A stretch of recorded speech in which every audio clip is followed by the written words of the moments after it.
Bismillahirrahmanirrahim.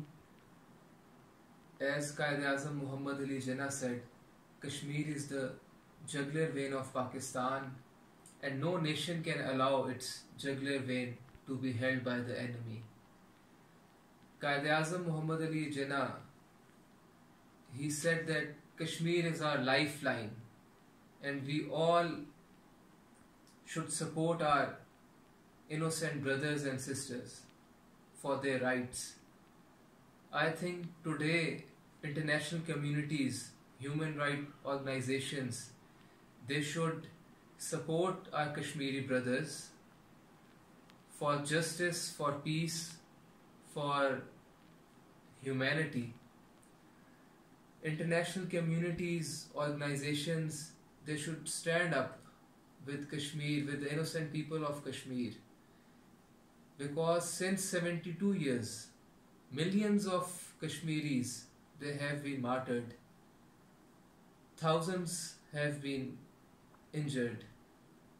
And since 72 years, our Kashmiri brothers, they are sacrificing their lives for justice, for peace, for humanity, for their rights.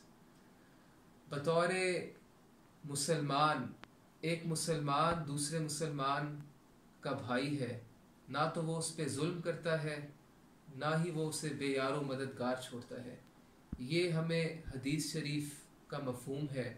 आज हमें अपने कश्मीरी भाइयों की हर platform पे मदद करनी है, अपनी आवाज़ को बुलंद करना है. बिलखसूस जो इंटरनेशनल कम्युनिटीज़ हैं, जो मुसलमान बाहर रह रहे हैं वेस्ट में, उन्हें चाहिए कि वो कश्मीरी भाइयों के लिए, उनके हकूक़ के लिए आज वो खड़े हों.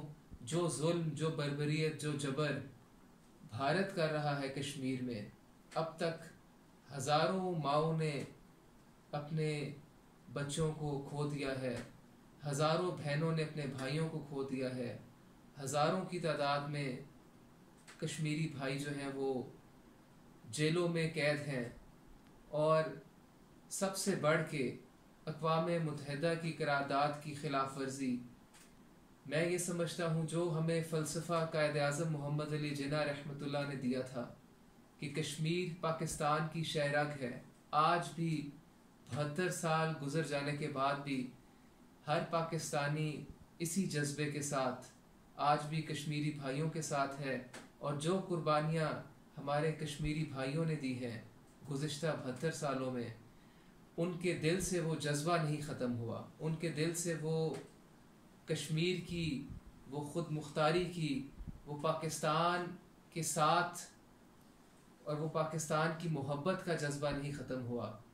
तो मैं ये समझता हूँ कि हम सब को आज कश्मीर के लिए खड़े होना चाहिए.